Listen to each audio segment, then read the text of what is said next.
Welcome back to the deep dive.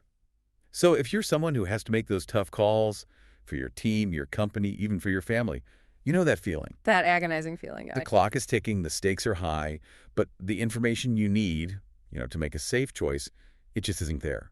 You're being asked to decide in a complete fog. Well, that's the defining tension of our world right now, isn't it? The landscape demands really high-velocity action. Right. Move fast. But the map we used to rely on, all those detailed projections, the Yeah. established probabilities, it's gone. We're operating in what the financial world calls radical uncertainty. Absolutely. And that is exactly what we dove into for this deep dive. We sourced material from a massive global study. A huge data set. Yeah, 17,555 individuals across 12 markets, all to get beyond the theories and really identify what separates decisive leaders from, those who get stuck in analysis paralysis. And this is all evidence-based insight. So our mission today is to unpack the 5 core psychological and emotional traits that let leaders act effectively, even when the data is incomplete and the future feels, well, completely opaque. We wanted to give you that mental toolkit to choose action over anxiety. Exactly. So let's jump in by defining that paralyzing trap, because it's not just indecision. It's a biological conflict. It is. When we talk about radical uncertainty, how is that really different from the kind of calculable risk we've always dealt with? That's a great question. So in classical decision theory, you might not know the outcome, say a coin toss, but you know the possibilities and you know the probabilities. Heads or tails, 50-50. Right, that's calculable risk. Radical uncertainty means you don't know the outcomes or their likelihood. Think about 2008 or early 2020. No reliable model existed. And that's what sends the brain into conflict mode. Full conflict mode. I think everyone listening can immediately recognize that feeling, what's actually happening in our brains when we hit that wall of uncertainty. It's fascinating, really. Uncertainty simultaneously activates 2 totally opposing systems in the brain. Psychologists call it motivational ambivalence. Okay, so what does that mean? Well, on one hand, the possibility of a huge success, the reward, the growth that activates the brain's approach systems. You feel excitement, you see possibility. Go, look at the reward signal. Exactly. But the lack of certainty also kicks in the avoidance systems. Anxiety, threat detection, the fear of loss, that's the stop danger signal. And when it both fire... You get paralysis. You just stall out right in the middle of the road.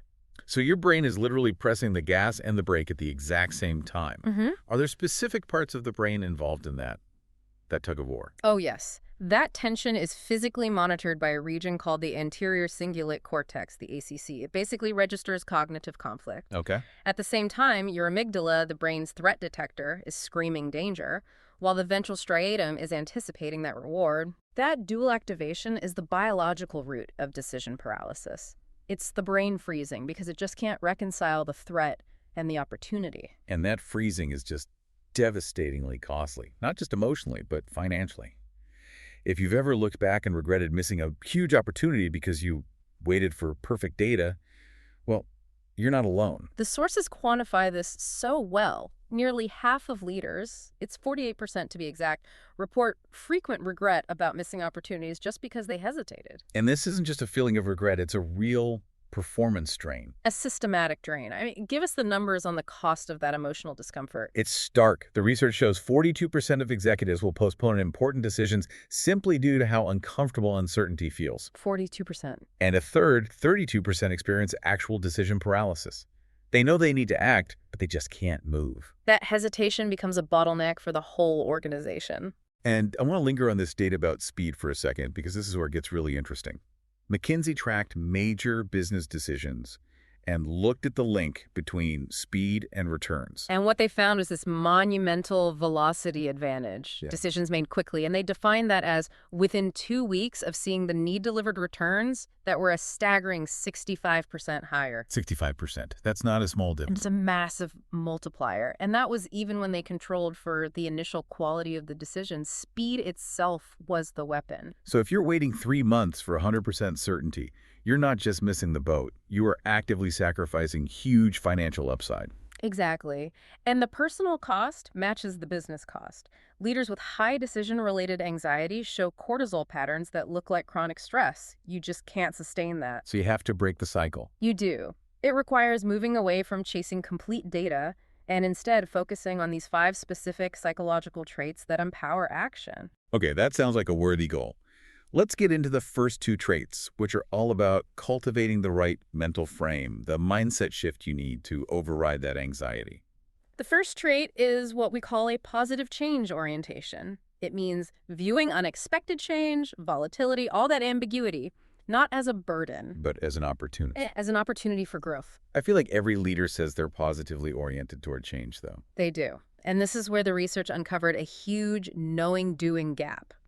Our study found 70% of leaders claim to view change positively. But But when we probed deeper, almost half, 47%, admitted that they primarily see unexpected changes as burdens to be managed, things to survive, not exploit. that's a massive self-deception problem. Oh. You think you like change, but emotionally, you're treating it like a threat. Precisely. Decisive leaders deliberately practice viewing change through a growth mindset lens. They see disruptions as a chance to get more competent, to learn something new. Not just a threat to how things have always been done. Right. So how do you make that concrete for a whole organization when you're facing a really painful shift? The Cleveland Clinic is a fantastic example. They were restructuring their entire operation around being patient-centered.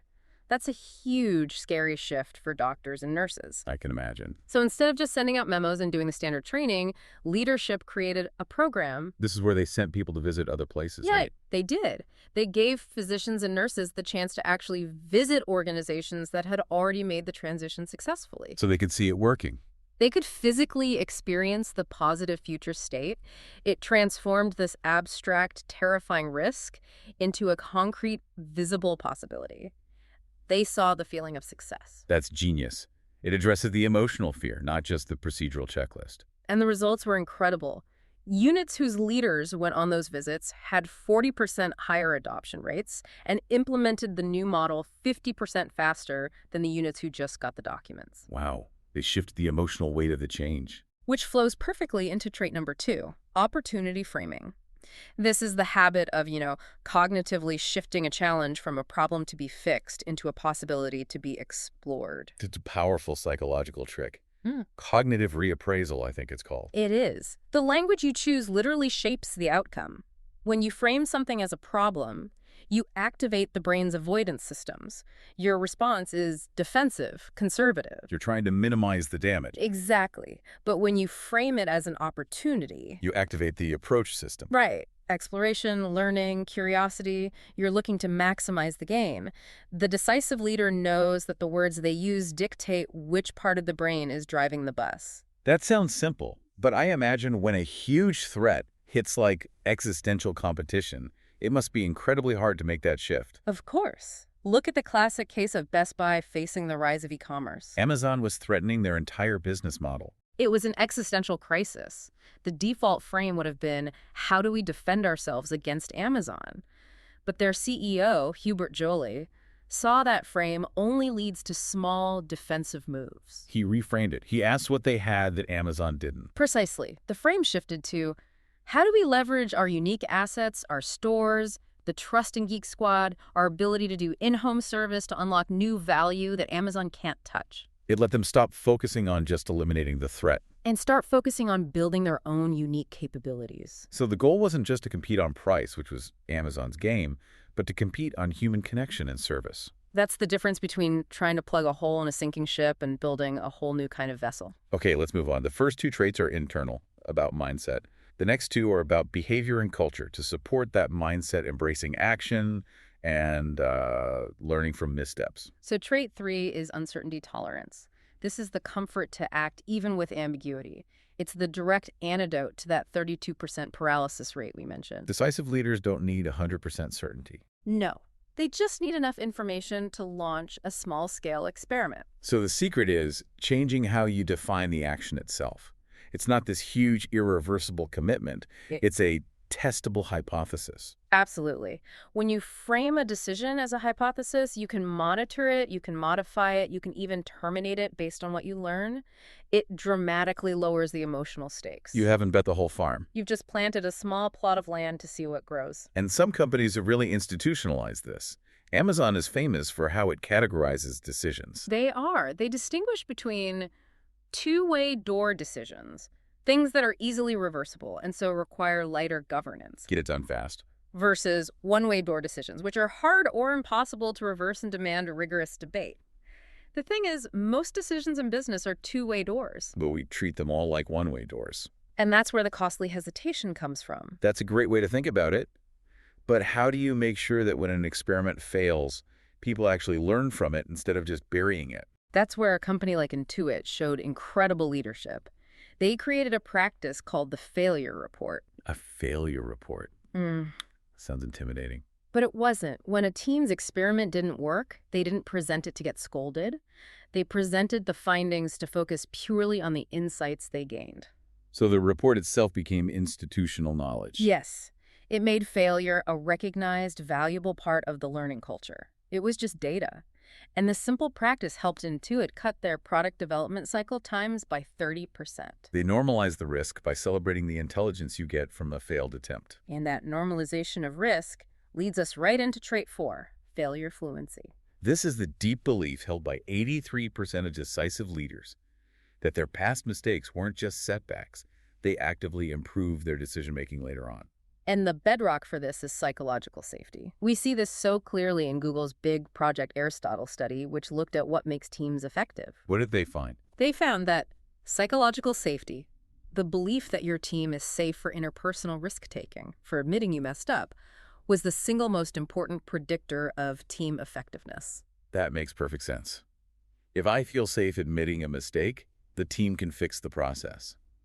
If I'm scared of being punished, I hide it, and the failure becomes systemic. It creates a culture of intellectual honesty. But to get there, leaders have to distinguish between two types of failure. You have preventable failures, sloppiness, process mistakes, those need fixing. But then you have intelligent failures. Exactly. Unsuccessful experiments in new territory where the outcome couldn't have been known. And those deserve to be celebrated. They must be. The Tata Group has a wonderful example of this with their Dare to Try award. They give us an award for a failure. They present it annually to the best failed innovation attempt across the entire company. They literally reward the most valuable flop. That sends an incredible message. It's an unequivocal signal that intelligent risk-taking and the learning that comes from it are valued no matter the final outcome. It shifts the whole organization's relationship with risk. From paralyzing fear to productive curiosity. That is powerful. Okay, let's wrap this up with the fifth, and you could argue, most important individual trait, and then talk about the systems the organization needs to build. Trait 5 is grounded optimism. It's often cited as the key differentiator. It's maintaining a genuine, unwavering belief in a positive outcome. While being totally honest about the challenges. Absolutely. Remaining clear-eyed and transparent about the brutal current facts. It is the opposite of naive cheerleading. So it's not ignoring the problem, but choosing the perspective that your team and your resources will ultimately overcome it. It's almost an act of will. It is. And psychologically, it triggers something called the broaden and build effect. Positive emotions like confidence, curiosity, they literally broaden your attention. You can see more possibilities. Exactly. Fear and anxiety do the opposite. They narrow your focus to the immediate threat. Grounded optimism actually makes you smarter under pressure. And the classic technique for this is the Stockdale paradox, right? It is. The paradox is about holding two opposing ideas at once. You must have unwavering faith that you will prevail in the end, no matter what. And at the same time. You must confront the most brutal facts of your current reality, whatever they are. It's that constant tension between hope and realism. Who did this well in the real world? We saw Southwest Airlines embody this during COVID-19. They were totally transparent with their staff about the catastrophic drop in demand. The brutal facts. But they consistently emphasized their strong culture, their low debt, their loyal customers as reason for confidence in their ultimate survival. So they came out of the crisis stronger. With stronger market share. Because they fostered realistic, positive expectancy instead of paralyzed fear. So grounded optimism is the North Star for the leader. But if the company's processes are broken, it doesn't matter how great the captain is. What kind of infrastructure have to be there to support all 5 traits? There are 2 critical system changes. First, you have to build an experimentation infrastructure. You just can't rely on one huge, multi-year bet anymore. So you have to act more like a venture capital fund. Precisely.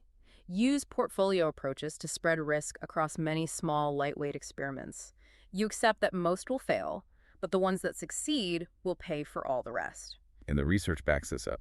Organizations using portfolio models generated 3.2 times more successful new offerings. It requires faster, lighter governance to get those tests launched. And the second system change. It has to be psychological safety again. It has to be. And the way you make it stick is by leaders modeling vulnerability. Admitting their own mistakes. Publicly and often. And crucially, responding to failures with curiosity. What did we learn? Not with blame. If leaders don't do that, teams retreat into what we call dangerous silence. That's where the team knows the boat is leaking. But no one wants to be the one blamed for reporting it. And the whole organization becomes blind. Organizational health really hinges on leaders proactively inviting dissent and challenge without penalty. Okay, that gives us the full framework: positive change orientation, opportunity framing, uncertainty tolerance, failure fluency, and grounded optimism. These are 5 incredibly powerful skills. And remember, these aren't innate gifts. They're not reserved for genius CEOs. They are skills you can cultivate through deliberate practice and supportive systems. So for anyone listening, a good place to start is just changing your language. Yes. Shift from talking about gambling and problems to using words like experiments and opportunities. Language really does shape reality. And small experiments, done quickly, beat extensive planning every single time in an uncertain world. The data is clear. Velocity is value. It comes down to focusing on the process. And here's the final thought for you to carry forward. The research shows that building confidence in your decision-making process, knowing you have a framework, that reduces anxiety far more than trying to chase a guaranteed outcome. Focus on what you can control. The quality of your decisions, not the certainty of the world. So the question isn't whether uncertainty will continue, because it absolutely will, Yeah. but whether you choose to navigate it effectively with these 5 traits or just react to the tension it creates. That's the deep dive for today. I'll see you next time.